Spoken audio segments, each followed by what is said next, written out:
First and foremost, thank you so much for being on time. We are very glad and honored that you guys respected our time. I would like to say welcome to the IFEDRI Authority for Civil Society Organizations Deputy Director General, Mr. Fasikau Mullah. We are very honored that you're here with us. Honorable high-level government officials, honorable representatives of the Ethiopian Human Rights Commission, honored representatives of the Ministry of Labor and Skills, honorable representatives of the Federal Supreme Court of Ethiopia, and other honored guests, participants, partners, consultants, ladies and gentlemen. Good morning and welcome. My name is Edom Bahru, so I am going to be your MC today. So, hi. We're very happy, honored, and grateful that you guys could be here with us as we proudly present the toolkits developed to support CSOs in adopting decent work principles. Today, we aim not to only validate these toolkits, but to celebrate the work, the dedication, the hard work that was tested through time to get here. We look forward to your input, we look forward to your feedback, and we hope to celebrate with you as you support us and as you collaborate with us to make this a reality. Without further ado, I would like to invite the President of the Social Enterprise Ethiopia, Mr. Kibret Abbebe, for welcome remarks. This is where we would normally welcome him with an applaud.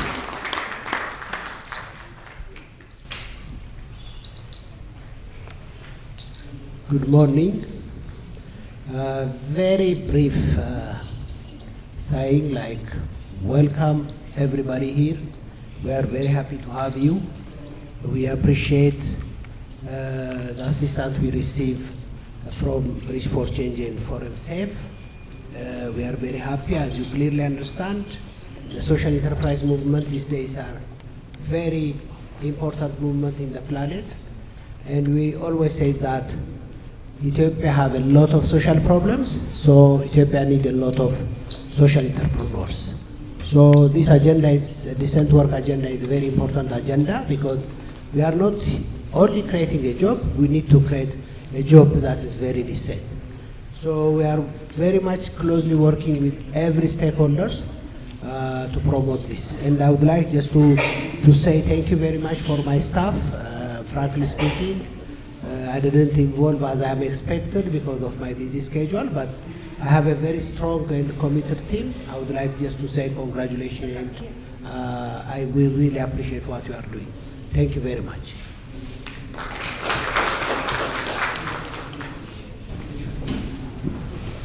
Thank you, Mr. Kibret. As you said, today is momentous for us because we have seen these toolkits be developed throughout the year. In August, we had another feedback session. So we're here today to validate, to support, and show collaboration for the future to execute it. And without further ado, I would like to invite our honored guest, His Excellency Mr. Fasikau Mullah, the Deputy Director General of the FDRE Authority for Civil Society Organizations, to the stage for his opening remarks. Thank you.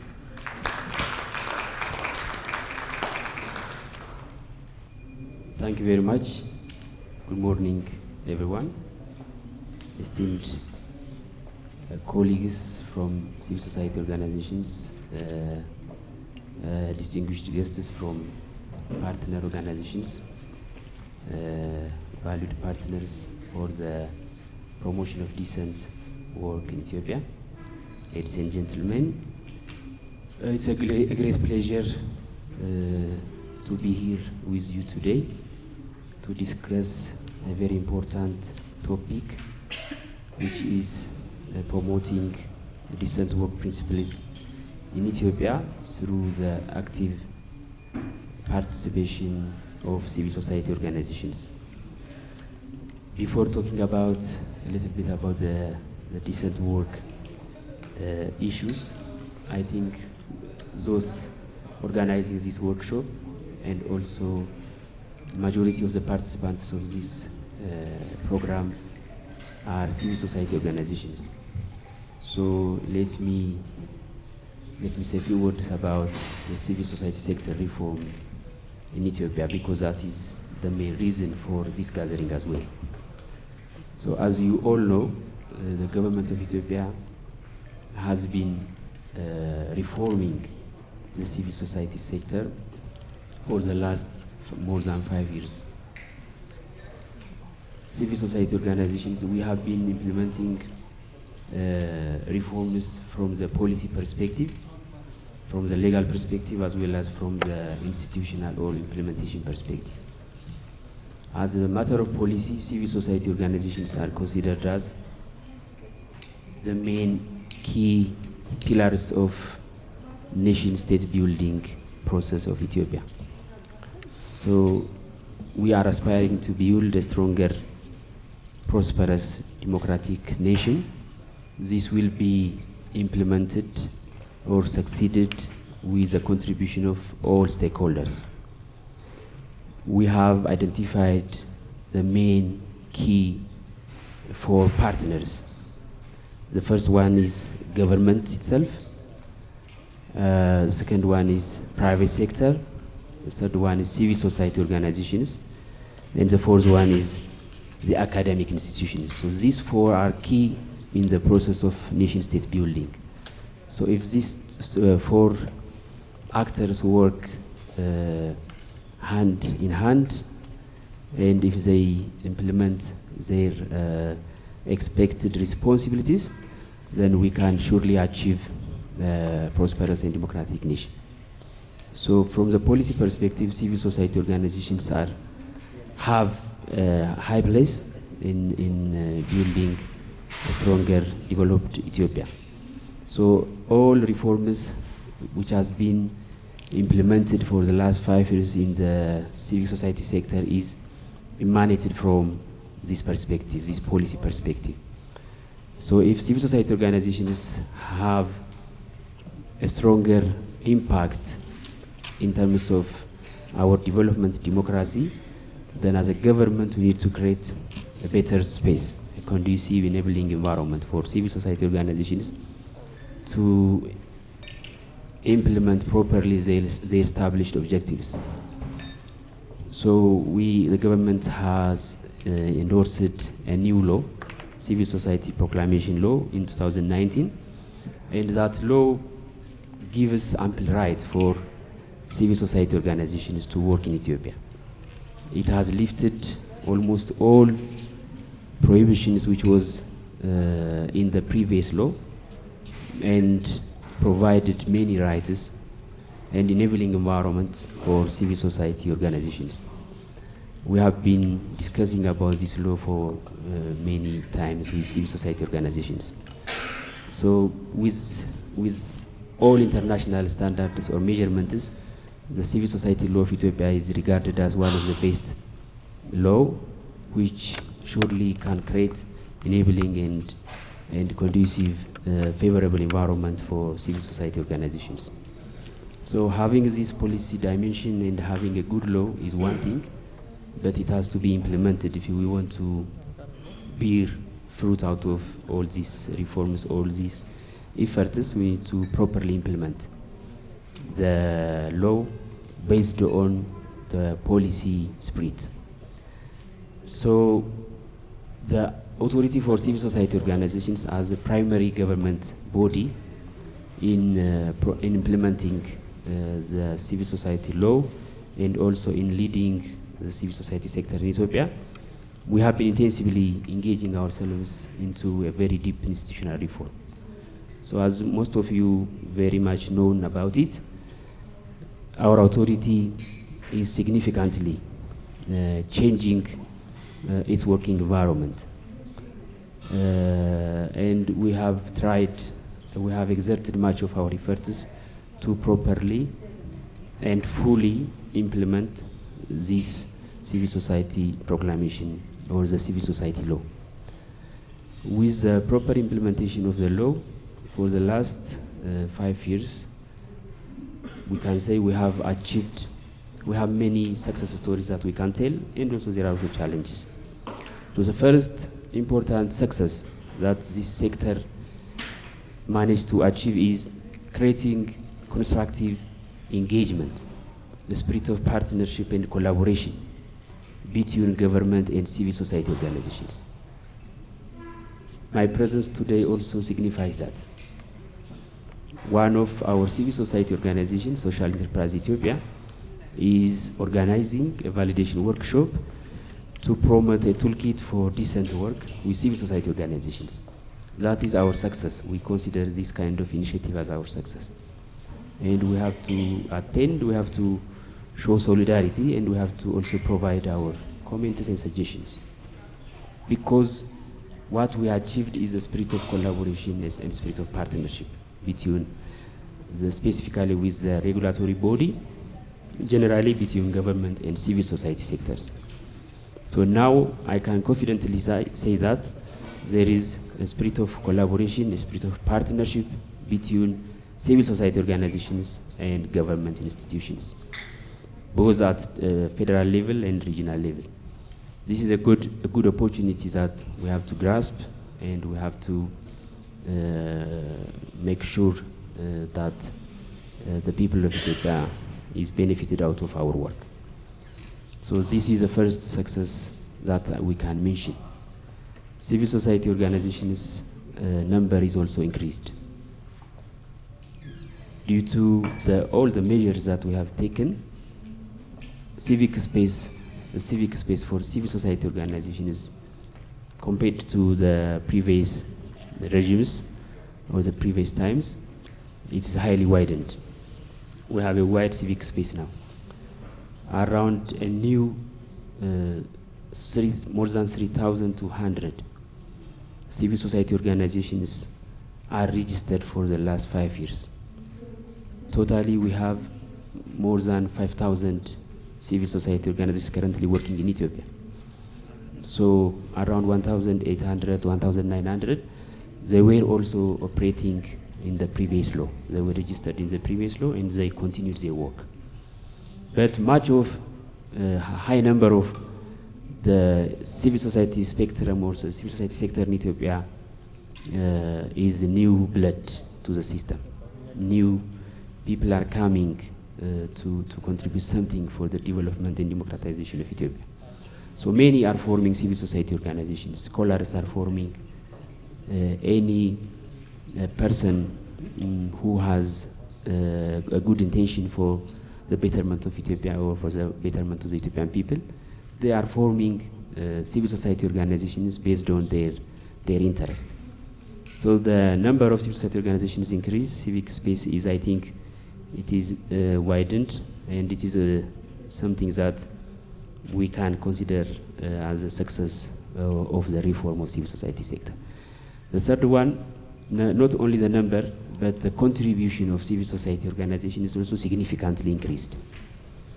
Contribution of civil society sector in development, in sustainable development, in democratization, in sustaining peace, in conflict resolution, is dramatically increased.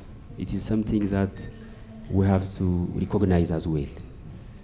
Many civil society organizations are contributing, they are working hard to ensure maximum public benefit out of their work. The overall reform of this sector is, at the end of the day, to ensure and to see the people of Ethiopia benefited out of the work of each and every civil society organization. So the ultimate goal of the reform is to ensure maximum public benefit is achieved by the work of civil society organizations. So not only number, but contribution is increased. Specifically during difficult times, during man-made and natural disasters, many people affected in Ethiopia. In those times, civil society organizations were there to provide humanitarian assistance for those affected by different disasters. So this is really applauded, something which we highly value and recognize. And we have even organized recognition programs for those civil society organizations supported the people of Ethiopia during difficult times. So according to our understanding, civil society organizations are established for the benefit of the public. So when the public interest is highly affected by a huge disastrous event, then no one has a moral and a legal obligation than civil society organizations to be there for the people. So considering that civil society organizations has been discharging their moral as well as legal obligations in terms of providing support to the civil society sector. The fourth one, which is very important, civil society organizations, landscape in Ethiopia is significantly changing. The federal government, the regional governments, and also other stakeholders, they are working in partnership. There is a very good partnership between government institutions which are responsible in working with civil society organizations. So we have organized many platforms with government institutions so that they can well understand these reform initiatives of the government and properly implement these initiatives in their engagement with civil society organizations at their level, at the federal or also at regional, zonal, or local administration level. So this is highly changing. So overall, we can say that there is a better civic space and a conducive and enabling environment for civil society organizations. So having said that, I mean, today's workshop also, I think, one of the manifestation for this open civic space. Decent work is a fundamental human right, as you all know.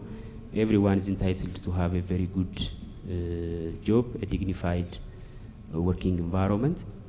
And the issue of women participation, women empowerment, and also being environmental friendly while discharging our work is part of decent work, I think.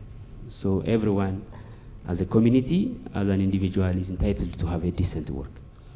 So this is something very important, or something which will have contribution towards the economic growth or economic development of Ethiopia, plus the better well-being, healthy well-being of the people of Ethiopia. So because of this reason, because it's a fundamental human right, it is something very important. So important issues which has a significant contribution to the people and the country of Ethiopia. Civil society organizations must promote this kind of agendas. So I would like to thank, this is, I think, I have been in the sector for many years, and I have never attended a workshop related with decent work. So we have been promoting job creation, by it is in general terms, but have been creating job is one thing, but we deserve to have a dignified job or a conducive working environment for those working in a working environment. So government, private sector, civil society organizations need to create decent work while discharging your responsibility. So civil society organizations must promote this agenda, must push forward, I think. So it is a relevant agenda, and it is a very good opportunity for me to address this collection, because you are deliberating, you are discussing on a very important agenda, and I am glad to know that the decent work toolkit is also prepared. So we need to have a system. If we need to promote something, then we need to write it and we need to put it in publication. Then we need to create awareness. We need to discuss with relevant stakeholders. So thank you very much for that, Ato Kibret, and also your team, the Social Enterprise Ethiopia. And civil society organizations, you have also responsibility. I would like, in this opportunity, I would like to send a message for the whole civil society sector, plus the Ethiopian Civil Society Organizations Council. I can see Mr. Zelalem here as a representative of the sector. I think decent work is one of the agendas that you have to promote and advance in the working landscape of Ethiopia. So you have a responsibility to validate, to identify, to develop, and to foster decent work agendas in Ethiopia. And I would like to also assure you once again, the Authority for Civil Society Organizations is always with you in your pursuit towards implementing the decent work principles in Ethiopia. So we are always with you. We appreciate, we support this kind of innovative, I can say, or important agenda. We believe it will be beneficial for the public. So AXO will support you, and every one of you here, we will be by your side while implementing decent work, and we encourage you to properly implement, to be an advocate of decent work in Ethiopia, implement the principles in your organization, be a model in terms of implementing decent work principles in Ethiopia, so that the public, the government, the private sector can also learn from you. So you can be an example in decent work, and that is also the role of civil society organization. Be an example of everything. Be agenda setter. Set agenda for decent work, be an example, and tell us your example, and be an advocate. Then everyone can listen, and you can also share your experience. So these two, by doing this, I think together we can create a better Ethiopia. I wish you a successful deliberation. Thank you very much. Thank you very much, Mr. Fasiko. This is a very encouraging and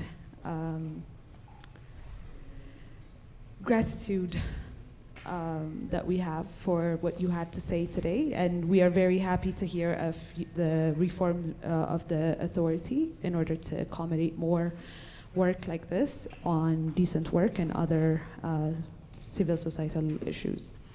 I'd like to invite a representative from the Ethiopian Civil Society Organization Council for short remark. Good morning again. Thank you very much, everybody. Distinguished guest, Mr. Fasikau, AXO's deputy head, invited guests, civil society organization leaders, colleagues, ladies and gentlemen. It's a great pleasure for me to appear and make this speech at the validation workshop of the Toolkit on behalf of EXOC's executive director. As you remember, EXOC made an opening remark and participated in the panel at the official launch of this project. I'd like to congratulate Social Enterprise Ethiopia and the project team for the accomplishment of this toolkit preparation and the organization of this validation workshop. I would like to thank you in the name of EXOC for the kind invitation and opportunity for this speech. As you know, the Ethiopian Civil Society Organization Council is an independent body with a statutory mandate to represent and coordinate the Ethiopian civil society organizations. As per Fasikau mentioned, and the reports from AXO, the number of CSOs, including local, international, consortium, and professional associations registered at the federal level is 3,000 and plus. CSOs in Ethiopia are engaged in various thematic areas, including but not limited to social, environmental, advocacy, and human rights works. As part of this decent work and economic growth is the Sustainable Development Goals, or Global Goal 8, which aspires to foster sustained, inclusive, and sustainable economic growth, full and productive employment, and decent work for all. Decent work, as per ILO's definition, sums up the aspiration of people in their working lives, and it involves opportunities for work that is productive and delivers fair income, security in the workplace, social protection for all, better prospect for personal development and social integration, freedom of people to express their concerns, organize and participate in the decisions that affect their lives, and equality of opportunity and treatment for all women in the main. Its principles are therefore about job creation, rights at work, social protection and social dialogue, which aims to advance social and economic stability, workers' freedom of expression, personal development, social integration, in addition to fostering cultural shift towards an equitable and stable workforce. The relevance of the toolkits mainstreaming gender equality, human rights and climate change and environment sustainability, which we are validating now, lies in its potential to create an enabling environment for citizens and increase the role and contribution of CSOs in supporting decent work and economic growth for the country. The Ethiopian Civil Society Organization Council highly welcomes these toolkits, not only because it will strengthen the capacity of local CSOs to implement decent work principles, but it has the potential to support the self-governance effort of the sector in promoting and enforcing the CSO's code of conduct, which incorporates some of the decent work principles. In other words, the toolkit comes as another vital opportunity to advance the institutional mandates and goals of the Council. Again, as an organization that represents and coordinates CSOs in human rights, gender equality, good governance, peace building, environment and sustainable development, as an agenda, we see the strategic relevance and importance of these toolkits towards the overall development of the Ethiopian CSO sector. Taking this opportunity, I would also like to confirm that the Council readiness to step up its engagement to promote the toolkits and strengthen the relationship between the Council and the social enterprise Ethiopia for the betterment of the people of Ethiopia. The leadership of the Council remains committed and will do everything possible in its mandate to the successful undertaking of the toolkit application and promotion within the CSO sector in Ethiopia. Thank you.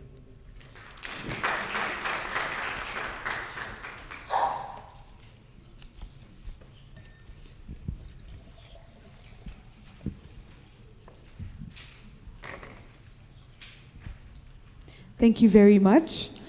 In the interest of time, I'm going to go straight to introducing the first presenter. The Decent Work Toolkits have been developed on 3 sectors, which is gender equity, on human rights, and climate change. To present the Gender Equity Toolkit, I would like to invite Ms. Rahmet Alamayo to the stage. Can you please give her a round of applause? Thank you.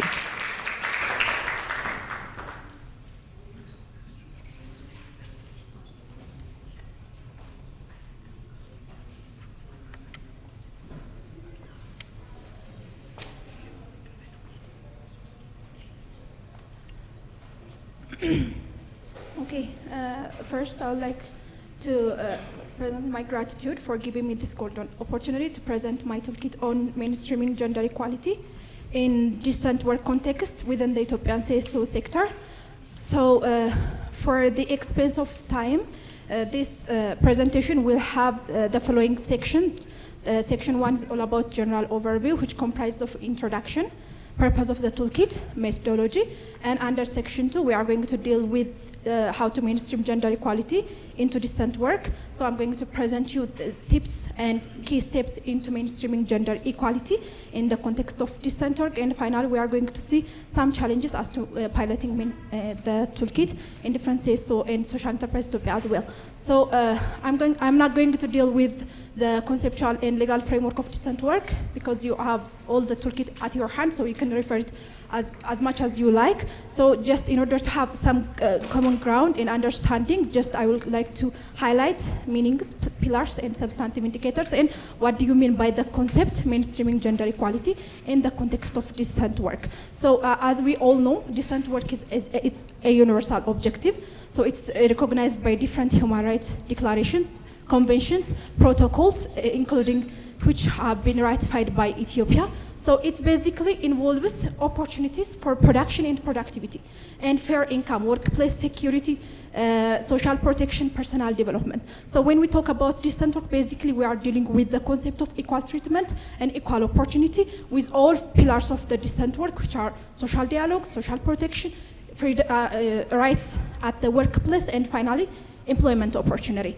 So we are dealing with our right to express, to organize, to participate, to be a decision making in the workplace without being discriminated based on our identity, culture, color, and other factors. So it is very important for everyone well-being, especially for the poor, because on one hand it provides education, skill, training, and opens new opportunities for all. And on the other hand, it places human dignity and humanity at the center of the workplace. So it's very important in order to have a smooth investment on one hand, and for protection of workers' rights on the other hand.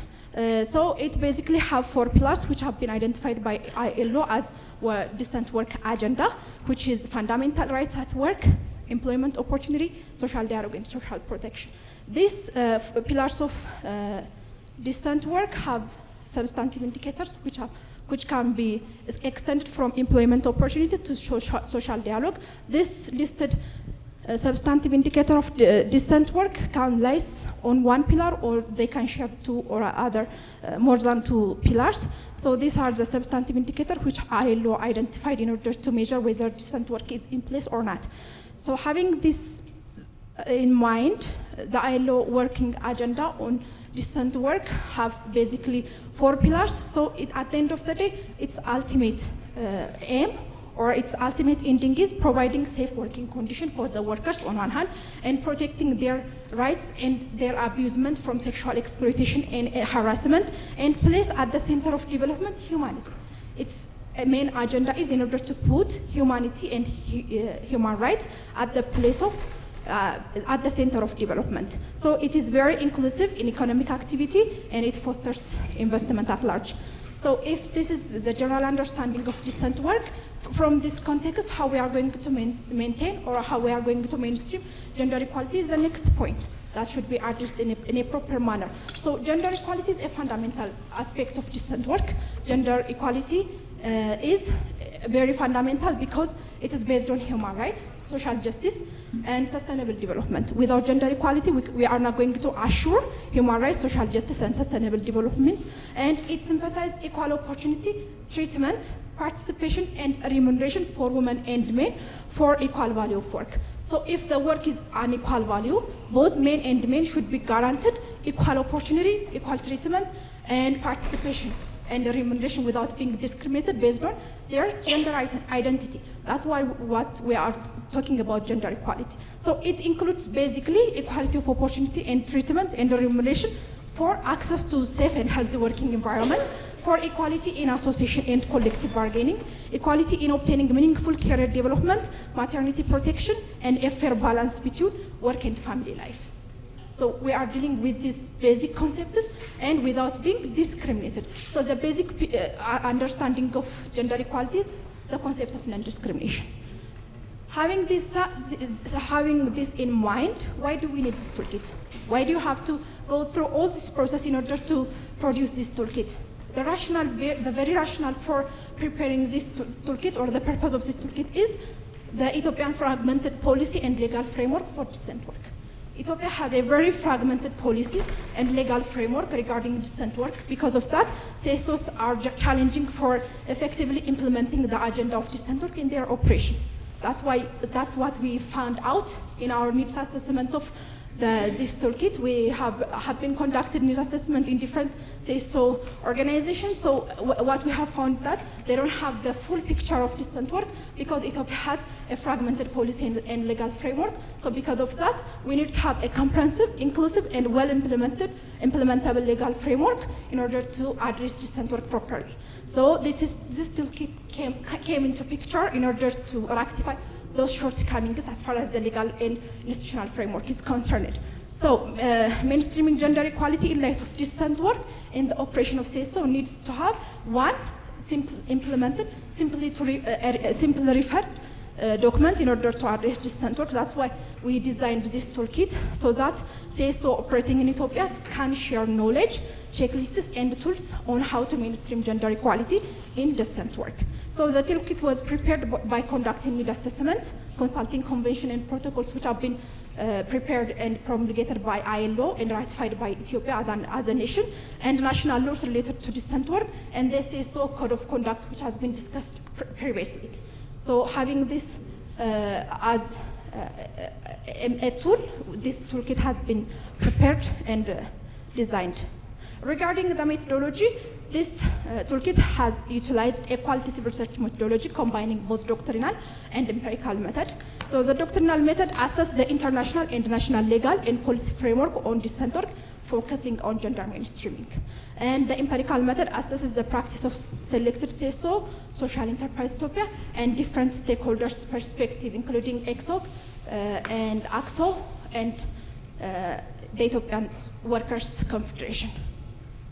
Regarding the approach, the preparation of this guideline has been guided by the following approach. The first one is intensive description of literature. The first thing that has been done in order to produce this toolkit is having intensive description. This helps us to understand the concept of decent work, the concept of gender equality, and how we are going to draft it in a way that can be more implementable, taking into account the Ethiopian context and the CSO sector more specifically. And the second point is identify and understanding the key audience. Who are going to be the key stakeholders? Who are going to be the key audience in order to prepare this document, apart from the CSO, which is going to be the sample and the part of needs assessment, who are others need audience and stakeholders that should be part and parcel of this process. And the third one, determine the scope of the toolkit. What are the scope of the toolkit? How long it will be extended in order to provide a more practicable toolkit. And finally, conduct a needs assessment, toolkit preparation, and piloting what the approach that has been used in order to produce this toolkit. Regarding sampling and data collection, purposive and confident sampling method used to include CSO from various thematic areas. So in order to address those CSO engaging in humanitarian, in advocacy and development, and more specifically women-led organization, the consultant use purposive and confident sampling method. Regarding data collection method, it includes focus group discussion, key informant interview, consulting cases, best practices, reports, and administrative decisions have been part of the process. And secondary data was gathered through consulting cases, best practices, and reports, as well as administrative decision. So toolkit testing and piloting also one of the process of this production of the toolkit. So there are some organizations which have been part and parcel of the toolkit for a long period of time through needs assessment. So those organizations also taken as a sample CSO, and social enterprise also there in order to test the toolkit recommendation. So piloting of the toolkit in selected organization to measure and evaluate its enforceability is one thing, and in order to address whether it is more implementable or not, or is there any gaps that should be addressed, formative rapid assessment method has been used in order to measure the extent to which the sample organization accept and implement the toolkit, or do we need any other thing that should be addressed. So finally, draft toolkit produced based on feedback and input from the validation workshop, which is now we are conducting. So the second section is how to mainstream gender equality into decent work. This is a very crucial and the heart of the toolkit. So gender equality as a human right, social justice, and sustainable development, it should be mainstreamed in a preferable way to have a best outcome. To do that, the first step is getting started. We have to get started in order to mainstream gender equality in the context of decent work. In order to do that, first organization need to understand the concept of gender mainstreaming in decent work and its fit within their organization. And identification and approach to potential stakeholder also necessary. So under step 1 of the mainstreaming of the gender equality, consultation with the stakeholder is one thing. That is the implementation of the decent work and gender equality starts with consultation with the board of director, executive management, staff, and other stakeholders. And the consultation process should consider work diversity, gender balance, to accurately represent the experience, needs, and opinion of both genders. So there are checklists for every steps of the implementing the toolkit. So under checklist 1, which is the consultation step, this checklist assesses the organization understanding, policy, manual, and guideline on mainstreaming gender equality in decent work.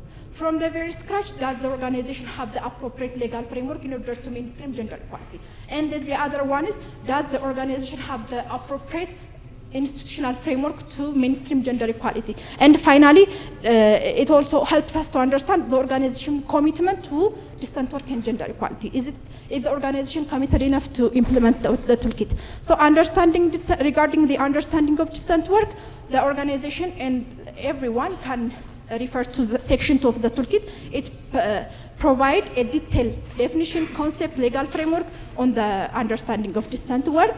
So the step 2 of the implementation is analyzing and assessing the status quo. Where does the organization lie without any intervention, before the intervention?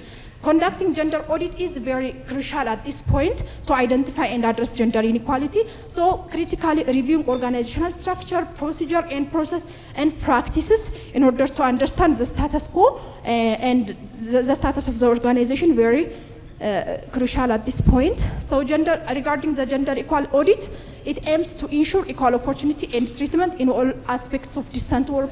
So it basically involves conducting gender-specific measure, identifying inequalities, and collecting disaggregated data by sex. At this point, the organization is supposed to have a gender audit, a comprehensive gender audit it is implementing regarding its policy, manual, and structure as well.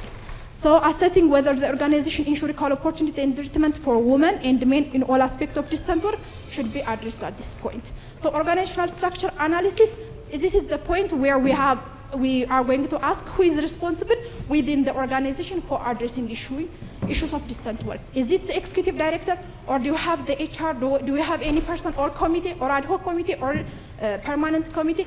Who is responsible in that organizational structure to address issue of decent work?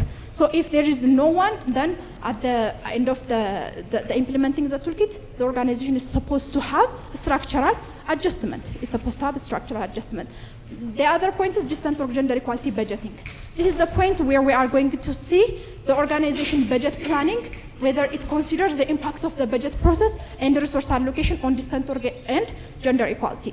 At this point, we are going to address questions such as allocation of necessary budget for paid leaves, safe working environment, gender-specific budget, periodic monitoring and evaluation, and gender-specific sanitation in workplace. So the organization budget planning should address these points from the very outset.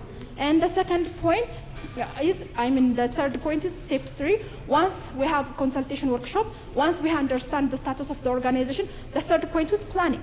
Based on the finding of the assessment, based on the finding of the analysis, we are going to plan in order to address decent work and mainstream gender equality in the context of decent work.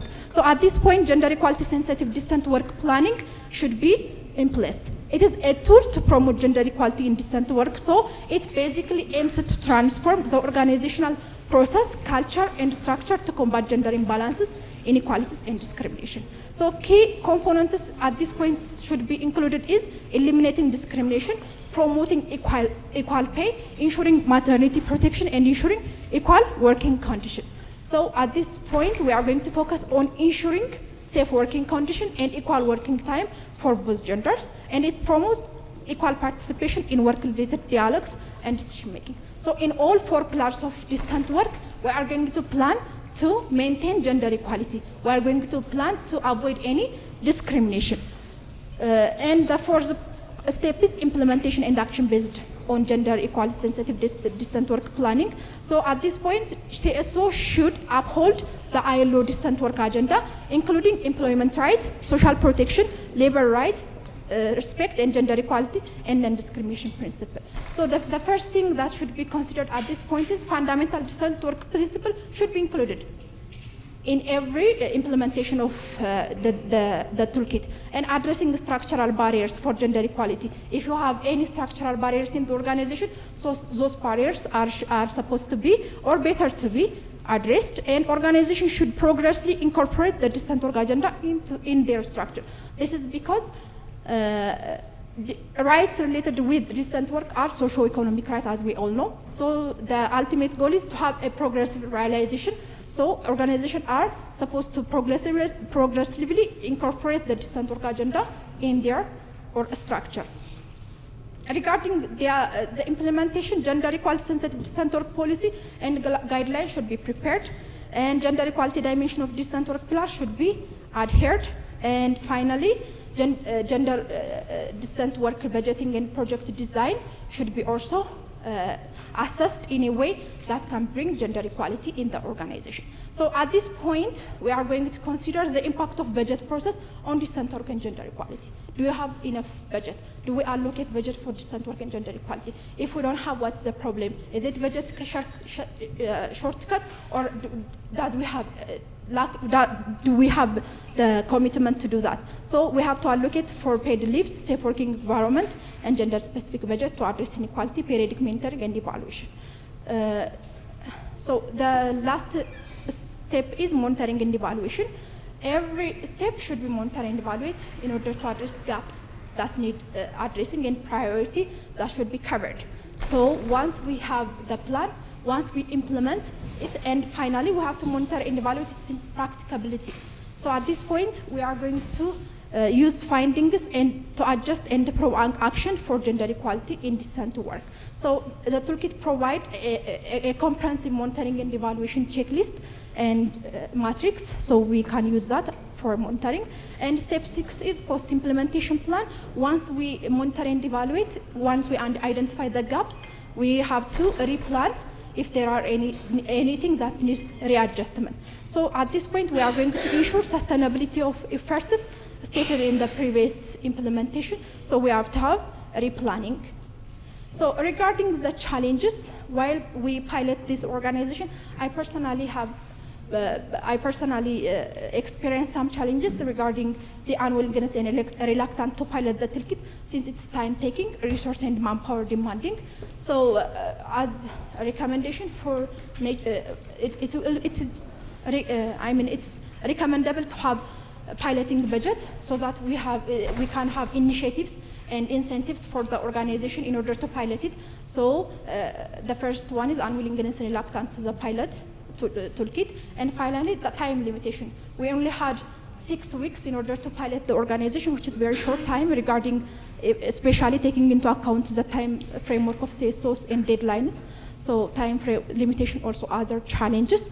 So I really wrapped up the presentation taking into account only time expenses. So we can have further discussion in the after health break. So thank you.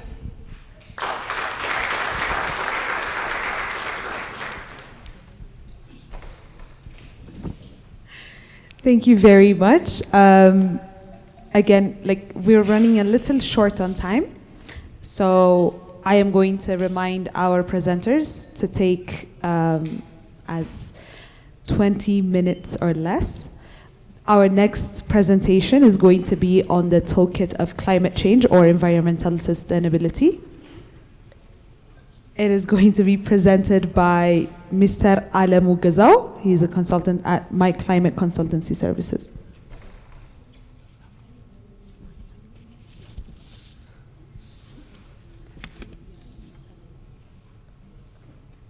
So can I please have Mr. Alemu onto the stage?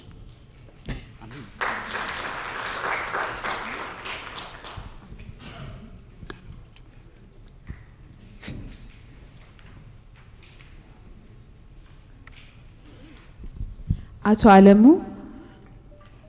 Okay, so this is environmental sustainability or climate change toolkit for the civil societies in Ethiopia. I'm Alemu Gazao from my climate consultancy services PLC. I have a background, and also there is a focal areas of this toolkit. I have also certain practical tools and resources, and also there is case studies, monitoring and evaluation, advocacy, and capacity building, and pilot test experiences are also there.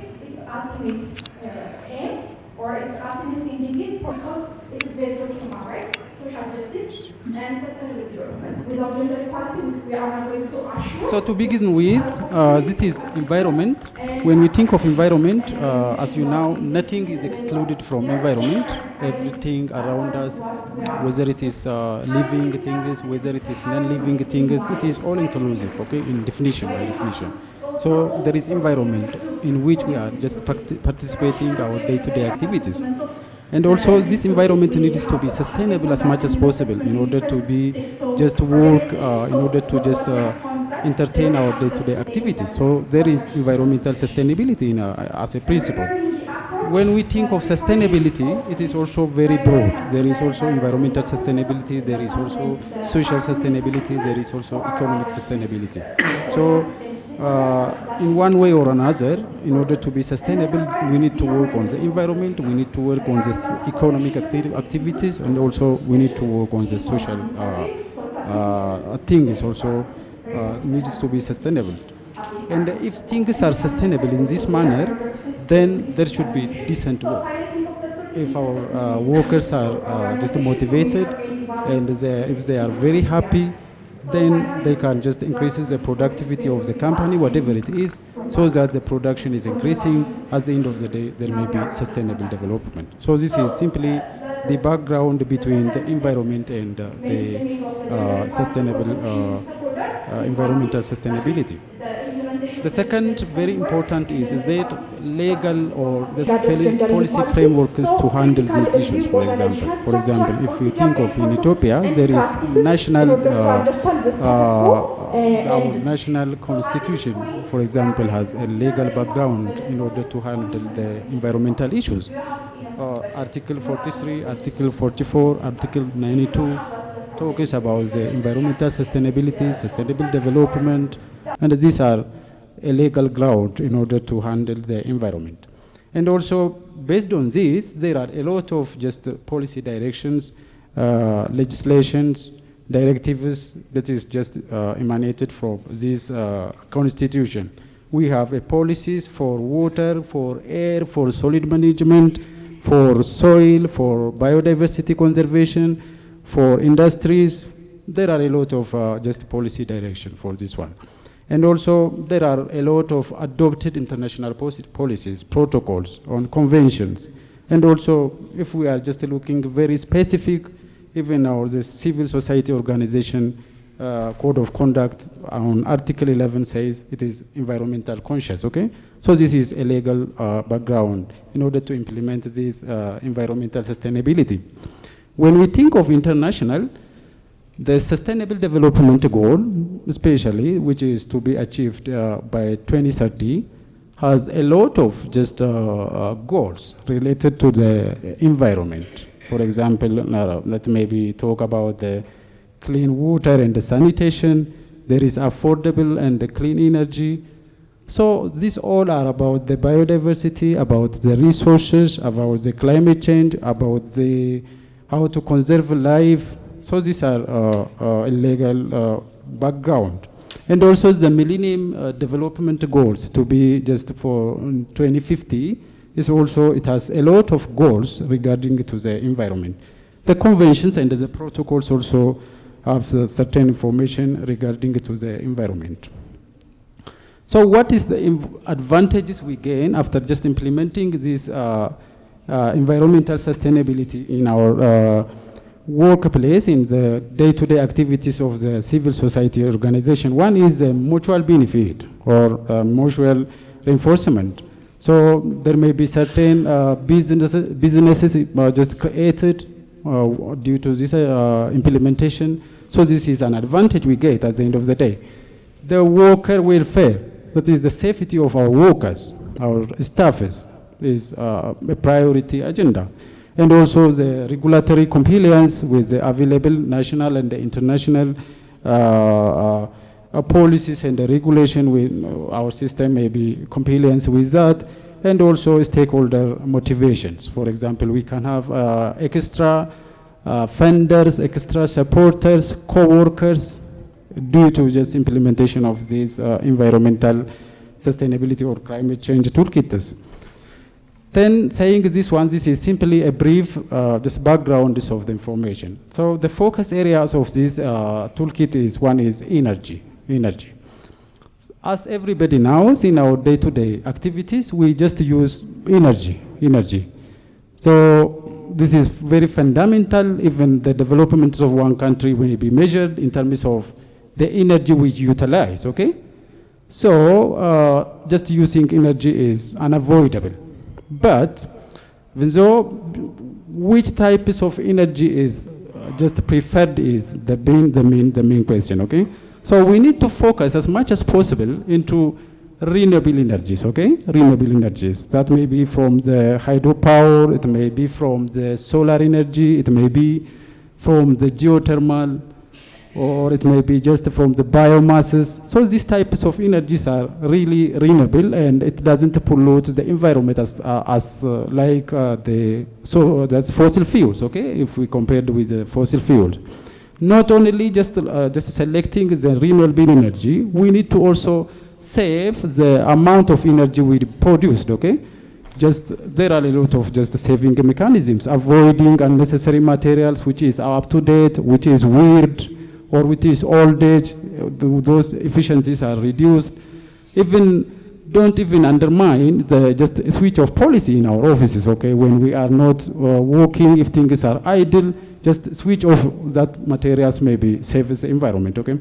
How we link this one with the decent work, for example, if our offices are just highly heated, there is heat wave, and also our staffs or our just customers are not just interested to work at that environment, so that we need to care of that. Or if our system is highly just energy intensive, if we pay much more for the energy, so that cost is just also costs us, then the salary payment becomes a problem at the end of the day. So sustainability or just ensuring sustainability may be a difficult thing at that time. The second very important is green procurement policies, okay, practices.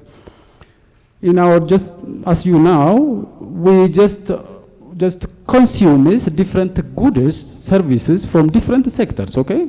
So this is also must. But we need to be appropriate in just selecting these materials, okay, whatever it is. For example, we need to have just work by principle. It should be, for example, we need to value our money on what we are just purchasing, on what we are just investing our money, okay, we need to have. And also not only just money, what we purchase from different sectors needs to be biodegradable as much as possible, okay? If it is not biodegradable, it costs us during just disposal, so that this is incurs extra cost on our businesses. At the end of the day, the business is not sustainable, okay? And also, we need to think of how many virgin materials is utilized during the production, okay? During the production. So if it exploited much more virgin material during production, this is also another problem. The maximum durability, packaging, post-consumer materials means, for example, once it is used, is it just reused, or it may be recycled, whatever it is, we need to just think of this. And it should be as much as possible non-toxic, okay? Non-toxic. And also we need to prefer again the local products, because if we prefer the local products, we can maximize the job opportunities around, so that it may create another workers in the environment. Another very important information for the sustainability, environmental sustainability, is just the sustainable transportation mechanism, okay? When we think of the transportation, again, this sector also emits a lot of greenhouse gases to the environment. So we need to avoid, or we need to minimize as much as possible. For example, if we ask these indicators, we need to just support or encourage, or just in any means, those just prefers walking, cycling, okay? We need to incentivize them, and then walking, whatever it is. And also public transportation, we're just using public transformation or advocating our staffs to just use the public transportation is also one of the mechanisms to just bring environmental sustainability or the sustainable transport in our city, in our offices. So in that manner, we can just ensure environmental sustainability. Even sharing of the cars, the least we can use the private car, okay? So this is the trend is in order to just decrease the amount of just carbon emitted from the transportation mechanism. Another very important that we practice in our day-to-day activities that we consume is the water, So we need to manage our water, okay? This is, again, very important, especially for the sanitation, for the hygiene, for the toilet purpose, for any activities around us, we try to utilize water. It should be appropriate, it should be logical as much as possible in order to preserve or in order to conserve the water. Think of, for example, offices in which there is no sanitation, there is no toilet for something or for washing, for hand washing, for whatever it is. If there is no water, how our staffs are comfortable, how the desert work is coming. So we need to have this. For example, we need to look of another alternative sources of water. For example, rainwater. It doesn't cost us much more.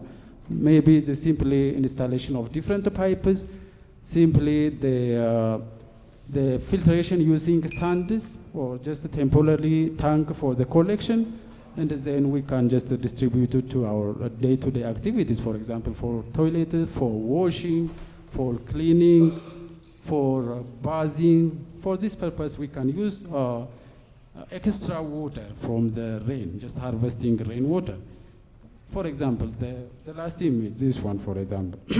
For example, if we place this one in our offices, then we provided water for our staffs so that we avoid the amounts of this plastic wastes that is disposed, and then affordable water is available in the offices so that our staffs becomes just comfortable and the productivity increases at the end of the day. So this is, again, very important. So one of our interaction with the environment is through water utilization, okay? We need to be efficient and appropriate in just using water, Another one is waste minimization. Again, we have a lot of wastes generated in our day-to-day activities. This is a burden to the environment, as you know. The first, we need to have hierarchy of just operation regarding to the waste. The first one is, as it is indicated here, it is reduction at the source, as much as possible. As much as possible, we need to reduce from its source. So we need to think of different activities to be modernized. For example, if we are just about to print, we need to think, why not using the soft copies? Or, for example, if we have different receipts for different payments, we need to have just paperless, we need to have electronized, we need to have just electronic archive. In that manner, we can just minimize the wastes, okay? The wastes to be generated at the end of the day. If it is not reduced, we need to reuse. Otherwise, we need to recycle. Then it should be recovered to the level based, okay? We can utilize the potential of that. It may be carbon, it may be burned in terms of energy. Lastly, we can just prefer landfill, okay? These are all, for example, just paperless activities, and then how to reduce the amounts of paper we generate in our offices.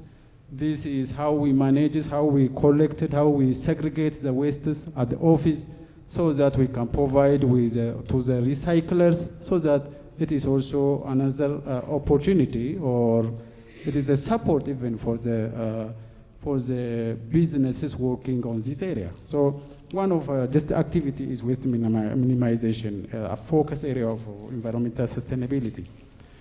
Another very important information in environmental sustainability or climate change is biodiversity, okay? Biodiversity. So we need to care again the biodiversities. Means, for example, some of the biodiversities are very endemic, and also It may be plant or it may be animals.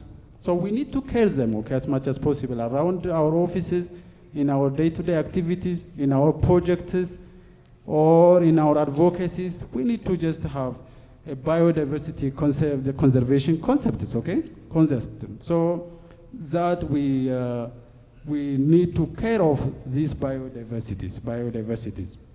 For example, around the office, we can feed the birds, or we can just build boxes for the birds. Not only the birds, also another biodiversities or another species, okay? So that the environment needs to be conserved. If we miss one from the component, for example, if we miss certain species, then it doesn't recover. So the environment doesn't fulfill or full, or it doesn't get full. That is a complement environment. So we need to care of them. Though we are just practicing our day-to-day activities, we need to care of them. We need to care of them so that environment needs sustainable. So our day-to-day activity need to be aligned with this one. Another very important information is the sustainable infrastructure. So we have the priority direction in order to be sustainable regarding to the infrastructure, okay? There is roads, airports, ports, different utilities, the railways. This also consumes a huge energy and finances in just doing this one. So we need to have a priority direction, okay? Okay. So this is a priority. We need to have just enhance the existing materials as much as possible. If not, we need to look another resources around rather than just building, or rather than just using the cement-intensive materials, looking another low-carbon materials is also another issues in order to overcome these problems. So this is environmental or sustainable infrastructure. Another very important that we deal in environmental sustainability is indoor agriculture, or just planting trees. Think of a person who is working in this office, for example. So if our offices is just equipped with these types of materials, or then our staffs are very interested, motivated, then they're just doing capacity is increasing. So this is attainable, and it is not as such difficult to do this one, okay? Simply it is a matter of attention. And also not only this one, around our office or in our field workers, we need to practice reforestation and afforestation processes. When we need to plant, we need to care of planters in order to sustain our environment. So in that manner, we can tackle the problems of climate change. If the climate change is about to happen, or if it is happened, everything is difficult. That working day-to-day activity may be very difficult, so that we need to just inform it ahead of time. Another very important and critical is safety and health, okay, in our workplaces. We need to just have a mechanism of ensuring safety and health. We need to provide the personal protective equipment in offices for those in need, okay? So that we can just save our staffs or our customers. For example, there are a lot of mechanisms to ensure that. Not only this one, in office level even, this ergonomics needs to be in place, okay? We need to practice. This is too much easy. Think of how many of our staffs are just faced off just back pain due to inappropriate just arrangements of the chairs, the computers in offices, okay? So this is, you understand me, if this failure is coming, this is not decent work, so our staffs are not motivated, then if we miss one staff, so at the end of the day, it is not sustainable. Our system, our just day-to-day activity, just we lose, okay? So this is another very important. We need to take into attention. For this practical application, this toolkit includes the policy templates. We have also compliance checklists, guides, and resources, and libraries for the references. Okay, we have also incorporated in this toolkit a lot of case studies and the best practices. Even we have just included 13 best practices in Ethiopia. For example, at the end, the sixth one is the Green Legacy Initiative of Ethiopia. This is, as you know, the issue of climate change is now international politics. No one is just out of just this one, out of the environment, okay? We need to be responsible enough in order to save our environment. And even the soil conservation of the Konso people, which seems traditional, but it is very interesting in order to conserve the soil. So this is case studies and the practices incorporated into the toolkit.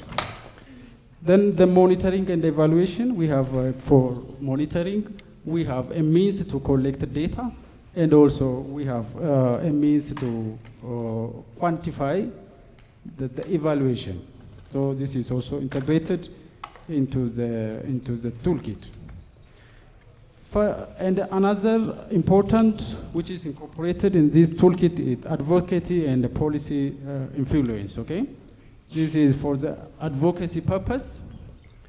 We can have just direct persuasion or building support or funding. So this interaction may be one of the advocacy strategies, okay?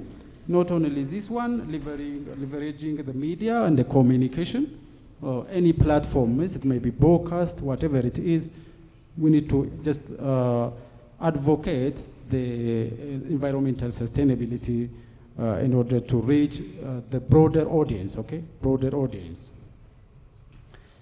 Then, as of today, or in the past, the education, or for example, information takes near about 5 years or in order to double itself. But information is now synthesized day to day. So we need to update ourselves in our day-to-day activities, okay? So that at least in order to training our staff is in some seasons, so we need to have certain content is on which we are focused in order to sustain this environmental sustainability or to bring it to our office, okay? One is the environmental sustainability itself and the climate change. What updates are there in this area? Policies, decent work, energy, green program. So these are some of the contents we need to focus when we just build a capacity or give training for our staffs. Then this is when we pilot this toolkit. We have seen a lot of strengths. For example, we created awareness, and also we share experiences from our interested civil society organization. I would like to thank them all, and also we get additional comments from them, and also practically the toolkit is also tested. There is limitation with this, that is the budget limitation is there, and also time is also one of the limitations. I have special thanks to all staffs of the civil society organization for their cooperation, and also to the staffs of Ethiopian Muslim Relievers Development Association, Nuchika Nabuka Mirafu Legab Yekatama Lemat, reviewers who reviews this toolkit. I have a special thanks for them. This is not least, but lastly but not least, the attendance of the workshop. I think we expect a lot comments from you. Thank you very much.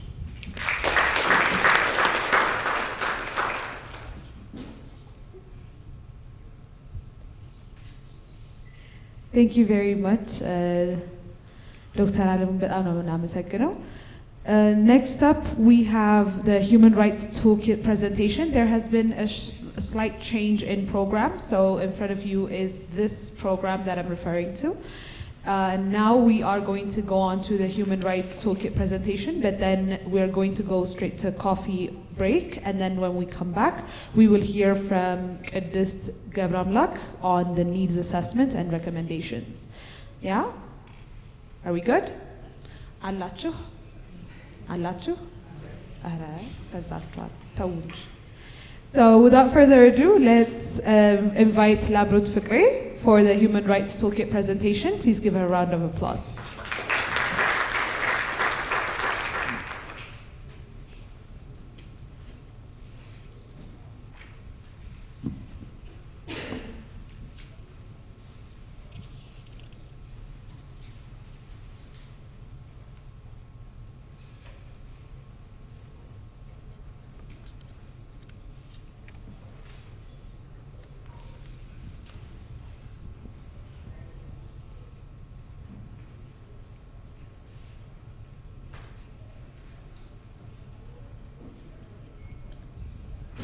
Sorry, we're going to take a moment to set this up.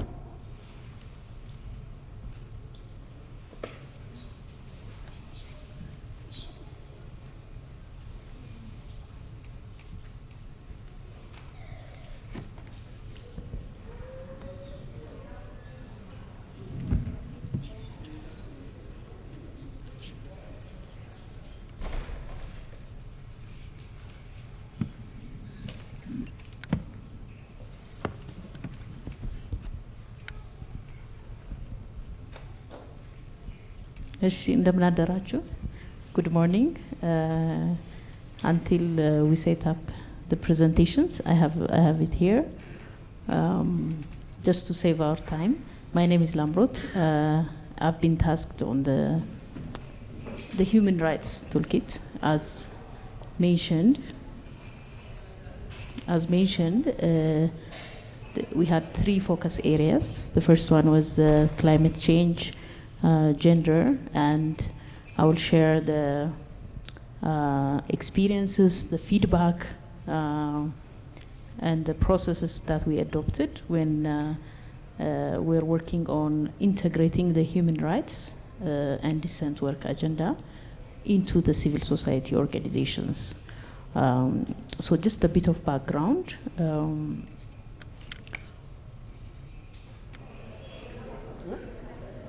So the purpose of the toolkit is mostly to build capacity, skills, knowledge, and generate resource base for civil society organizations, for actors that have interest in the area, and also with interest to integrate human rights principles and standards into their organizational reality. So it was a very interesting process that I took part in the process.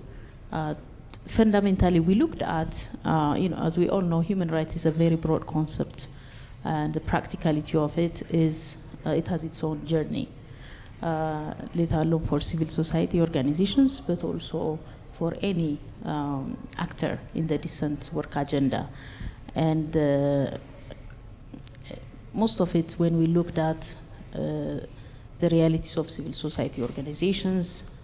Okay, thank you very much. Yes. Apologies for that.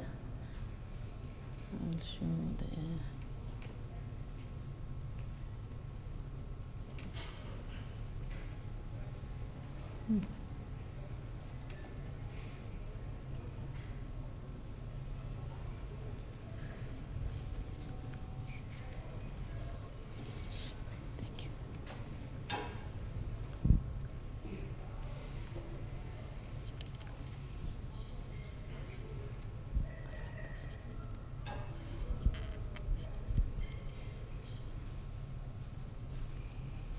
Okay, now I think it's visible on the screen. So I was just introducing, the background, the scope of our work with the selected civil society organizations. I was saying civil society organizations have, their own realities, strengths and challenges, working with a number of actors, working with development partners like the ones that are supporting this initiative, and also, working for the cause that they are established for. So we had to start with the principles, the fundamental principles of human rights, and putting decent work as a human rights agenda. So primarily the focus was civil society organizations. If you look at the full version of the toolkit, it has two versions actually. The first one was a full text, including case studies, implementation guidelines, monitoring and evaluation systems, mechanisms, tools as well, conceptual understanding, and all of that, just to mention a few. And there is also, after the pilot stage, another version, which is a simplified version. So 5-page max, just for a quick reader to understand what it is expected out of the civil society organization, employees, employers, trade unions, confederations, regulatory bodies like AXO, and many others involved in the process. So it outlines those basic areas. Of course, it's designed to help civil society organizations, as I mentioned earlier, with the resources. One of the things that I've learned through the process is there are international standards, documents, resources, particularly, if you go to the ILO and many other organizations working on this area, websites, you can find these instruments, but at a global level, global guidance, global realities, and global ways of working. But this toolkit development gave us an opportunity to look into the realities of the civil society organizations, and also specifically based on the needs assessed, what exactly do these organizations need, not just to advocate and promote decent work, but also integrate it, make it part of their organizational realities. So I think that process started with a needs assessment, but we had to, definitions, concepts, you have it on the document, so I'll not go through that for the time's sake. But generally, we based our work based on the 4 pillars of decent work, because that's where we find the human rights standards. So what are those pillars? We had to start from the very beginning, that what is the don't do's, and the minimum standards below which we don't compromise. So pillars were useful in that aspect, but how do we bring that back to the realities in Ethiopia? So what are the legislative frameworks? So toolkit development gave us that opportunity to look into legal frameworks as well. So always we start with the constitution, but labor standards, of course, but labor proclamation. But there are also, depending on the context that we are talking about, specific legislations governing the area. We also looked at the gaps, including minimum age, determination issues that we have in country, and also many other areas, starting from inclusion.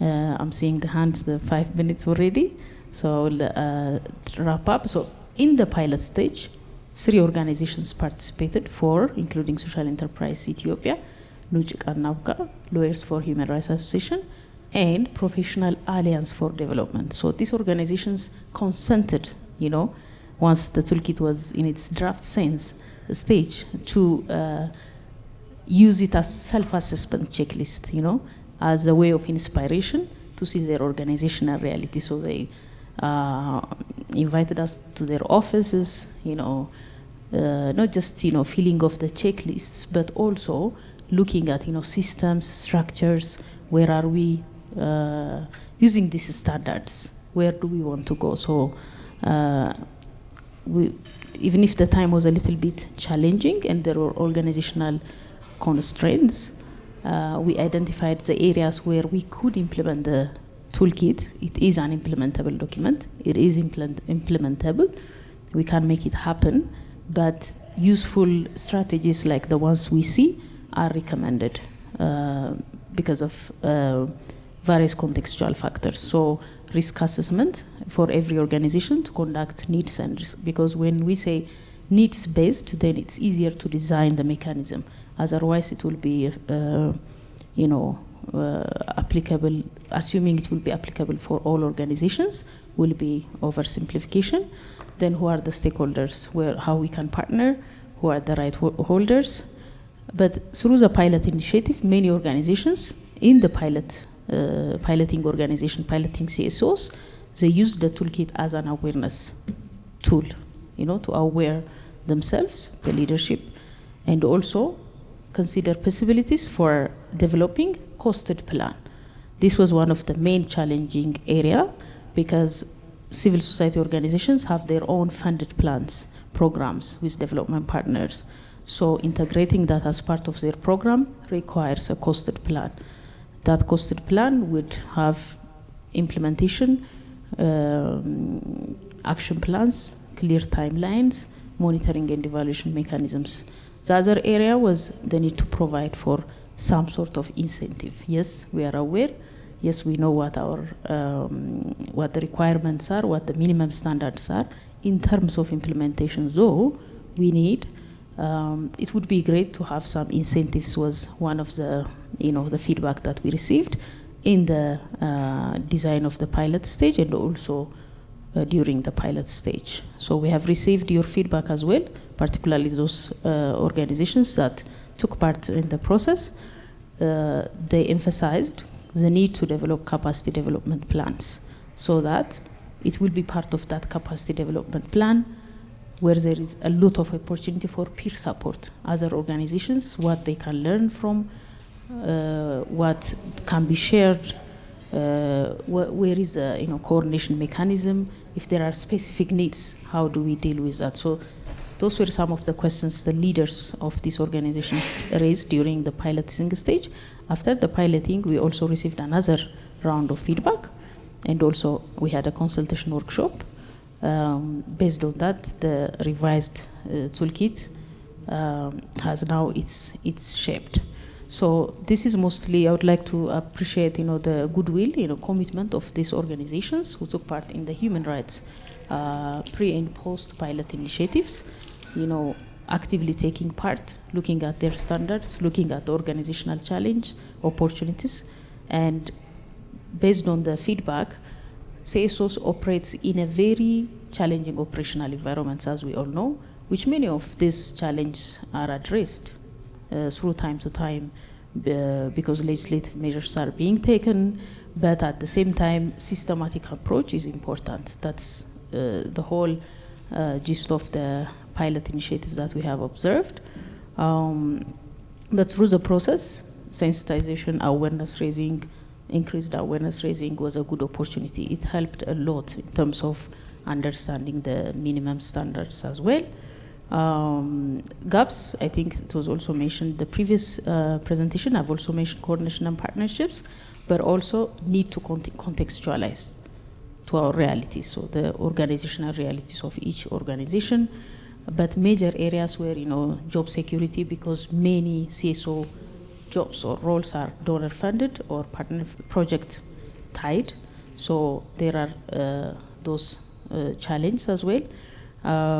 What CSOs are offering and what is, the bigger market in light of the current economic instability, pressure, work-life balance, limited rooms, for growth, learning, development and transition for employees. So these were the areas where leaders of the organization and employees, themselves faced. So in terms of ways forward, we have now the revised toolkit as per the feedback. Then we'll expect more feedback so that we also keep it as a living document. It's not a one-time document. It should be able to generate a lot of information and knowledge and practice. So based on the practice, you'll find case studies. I couldn't display it here. A couple of case studies are shared to guide civil society organization what to do when real cases happen, and then wider dissemination, such as this one, is where we are now. Once again, thank you very much for all who participated, supported.